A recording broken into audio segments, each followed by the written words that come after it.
उत्तर प्रदेश की राजनीति में अगर कोई नेता सबसे ज्यादा पार्टी बदलने, विवादित बयानों और सत्ता के गलियारों में हलचल मचाने के लिए जाना जाता है तो वो नाम है स्वामी प्रसाद मौर्य। 4 दशक से ज्यादा का राजनीतिक सफर, कभी सत्ता के केंद्र में तो कभी हाशिए पर। स्वामी प्रसाद मौर्य की कहानी सत्ता संघर्ष और सियासी उलटफेर से भरी हुई है। बता दें कि स्वामी प्रसाद मौर्य का जन्म 2 जनवरी 1954 को उत्तर प्रदेश के प्रतापगढ़ जिले के चकवड़ गांव में हुआ था। वे अन्य पिछड़ा वर्ग से आते हैं और शुरू से ही सामाजिक न्याय की राजनीति से जुड़े रहे। उन्होंने इलाहाबाद विश्वविद्यालय से स्नातक की पढ़ाई की और इसके बाद एलएलबी तथा एमए की डिग्री हासिल की। पढ़ाई के दौरान ही उनमें राजनीति के प्रति झुकाव पैदा हो गया था, जिसने आगे चलकर उनके जीवन की दिशा तय की। स्वामी प्रसाद मौर्य का विवाह शिव मौर्य से हुआ, जिनसे उनके 2 बच्चे हैं। उनकी बेटी संघमित्रा मौर्य भारतीय जनता पार्टी की सांसद हैं और बदायूं लोकसभा सीट का प्रतिनिधित्व कर चुकी हैं। उनके बेटे उत्कृष्ट मौर्य भी राजनीति में सक्रिय हैं, हालांकि अब तक उन्हें चुनावी सफलता नहीं मिल पाई है।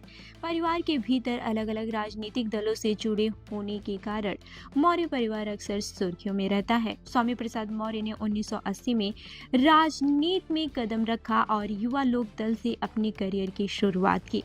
इसके बाद से उन्होंने लोक दल, जनता दल, बहुजन समाज पार्टी, समाजवादी पार्टी और भारतीय जनता पार्टी जैसी कई पार्टियों में काम किया। 1996 में बसपा से विधायक बनना उनके राजनीतिक जीवन का टर्निंग पॉइंट साबित हुआ। मायावती सरकार में वे मंत्री और बाद में नेता प्रतिपक्ष भी बने। साल 2016 में बसपा छोड़ने के बाद उन्होंने लोकतांत्रिक बहुजन मंच बनाया, लेकिन जल्दी भाजपा में शामिल हो गए।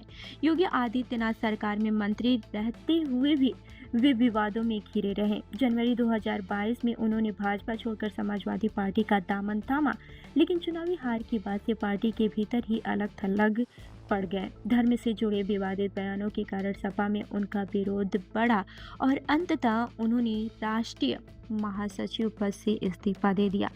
वहीं स्वामी प्रसाद मौर्य की राजनीति यह दिखाती है कि भारतीय सियासत में विचारधारा से ज्यादा महत्व सत्ता, समीकरण और समय का होता है। उनका सफर आज भी सवाल खड़े करता है, क्या ये संघर्ष था या लगातार बदलती राजनीति की मजबूरी।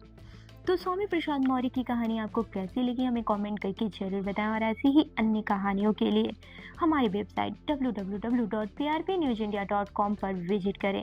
धन्यवाद।